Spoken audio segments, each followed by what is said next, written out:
Kumusta mga brad? Usapang petrolyo pa rin tayo. Hanggang ngayon nga po marami pa rin talaga ang problemado sa patuloy na pagtaas ng presyo ng petrolyo. Kung iisipin nga po natin parang mas malala pa ito kaysa nung nangyari nung pandemic. Alam naman po kasi natin na kapag tumaas yung presyo ng petrolyo, magtataasan din yung presyo ng mga bilihin. At ang mga apektado nga po, syempre tayo. At dahil nga po sa patuloy na pagtaas ng presyo ng petrolyo, marami nga po sa mga transport sector ang hindi na bumabiyahe kasi nga umaaray na talaga sila sa presyo ng gas. At ang pinaka-apektado nga po yung mga commuter. Pero huwag kayong mag-alala kasi may palibreng sakay naman.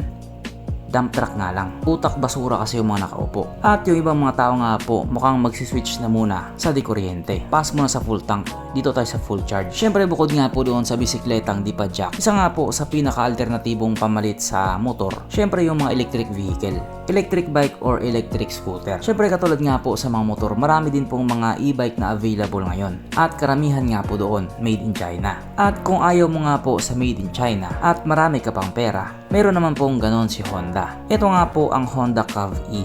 Isang branded na electric scooter. Yun nga po yung laging sinasabi nila, branded. Etong electric scooter nga po na ito ay talagang may maangas din na dating. Napaka-modern po ng itsura niya. Sa biglaang tingin nga, mapagkakamalan mo siyang di gasolina. Pero ito po ay di kuryente. Kung ito nga po yung gamit mo, hindi ka naman mo problema sa gasolina. Kasi nga di kuryente lang naman siya. Ang puproblemahin mo na lang ngayon, yung pambili mo. Alam naman kasi natin na kapag sinabi mong Honda, pricey talaga. Pricey pero maganda naman ang quality. So bali itong electric scooter nga po na ito ay kaya tumap speed ng 83 kilometers per hour. Kumpara nga po sa iba, mabagal yun. Pero para sa akin, mabilis na po yun. Sa mga itong klaseng panahon nga po, kailangan talaga natin maging practical. Pass na muna sa racing. Dito tayo sa eco mode. Mabagal man, at least makakarating sa pupuntahan. At yung range naman na kaya niyang abutin ay umaabot nga po sa 77.3 kilometers. At yung ganun nga po kalayo, malayo na po talaga yun.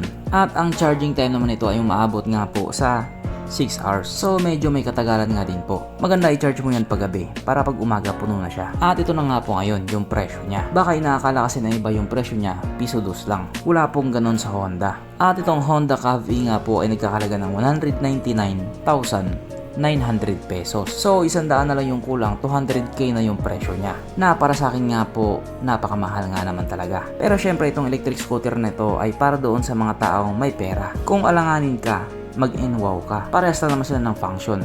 Magkaiba lang ng quality. Pero pwede na yun, palag-palag na yun. Sa mga itong klaseng panahon nga po, bawal talaga mag-inarte. Bawal mo nang magpabebe. Nasa survival mode pa tayo. Kaya ipagdasal po natin na sana matapos na to. Kasi kitang-kita naman talaga na tao talaga yung talo. Wala naman kasi talagang nananalo sa giyera. Alam niyo kung sino yung panalo?